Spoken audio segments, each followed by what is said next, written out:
Breaking news చూస్తున్నాం. బీబీపేట మండల కేంద్రంలో ప్రాథమిక వ్యవసాయ సహకార సంఘం వద్ద రైతులు అర్ధరాత్రి నుండే యూరియా కోసం భారీగా క్యూ లైన్లు కట్టారు.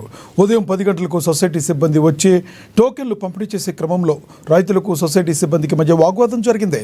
అనంతరం సంఘటనా స్థలానికి పోలీసులు చేరుకుని రైతులను సముదాయించే ప్రయత్నం చేశారు.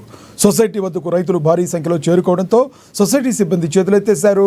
ఈ క్రమంలో రైతులకు పోలీసులకు మధ్య తీవ్ర వాగ్వాదం జరిగింది. సొసైటీ కేంద్రం వద్ద పోలీసులే టోకెన్లు పంపిణీ చేశారు. సొసైటీ కేంద్రం వద్ద రైతులకు పోలీసులకు మధ్య వాగ్వాదం జరగడంతో పోలీసులు అత్యుత్సాహం ప్రదర్శించి రైతులను స్థానిక పోలీస్ స్టేషన్కు వచ్చి టోకెన్లు తీసుకోవాలని సూచించారు. దీంతో రైతులను ఇబ్బంది పెట్టే ప్రభుత్వం ఏది ముందుకు సాగలేదని, రైతులను యూరియా కోసం కాంగ్రెస్ ప్రభుత్వం ఇబ్బందులు గురిచేస్తుందని మండిపడ్డారు.